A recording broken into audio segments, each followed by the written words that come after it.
Дорогие друзья, прежде всего хотелось бы обосновать причину нашего объявления. Это касательно массовых задержаний на территории Чеченской Республики, незаконных задержаний, последующих обвинений, пыток, исчезновений и так далее. К нам обращаются множество наших соотечественных здесь по Европе, с территории Чеченской Республики есть обращение в наш адрес с просьбами как-нибудь повлиять на это, как-нибудь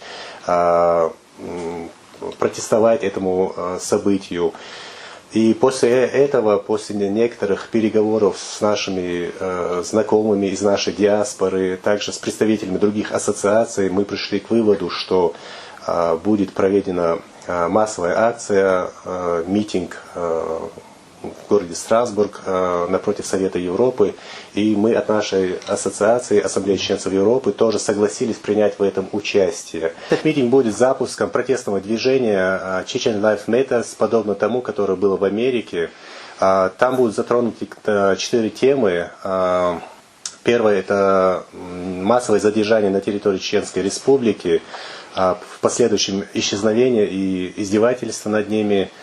Также будет затронута тема пытки в тюрьмах Российской Федерации, также ликвидация правозащитной организации «Мемориал», которому мы выражаем свою признательность и благодарность. Также будет затронута тема аннулирования официальных статусов и последующих депортаций на территорию Российской Федерации граждан Чеченской Республики. Друзья, теперь я хочу вам сообщить некоторые моменты касательно проведения этого самого митинга. Прежде всего, митинг назначен на будущую субботу, 8 января с 13 по 15:00. Также во время митинга будет зачитана резолюция на английском, на французском и на русском языках и последующая передача членам Европейского Союза. Также мы просим всех соблюдать регламент этого митинга и любые заявления оскорбительного характера, не соответствующего регламенту, они будут пресекаться нами.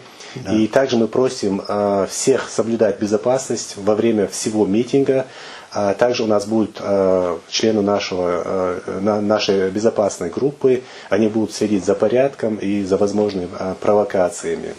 Важно будет соблюдать все правила COVID, действующие на тот момент. То есть это ограничения, связанные с дистанцией, во Франции, дистанция, маски и так далее. Все эти моменты.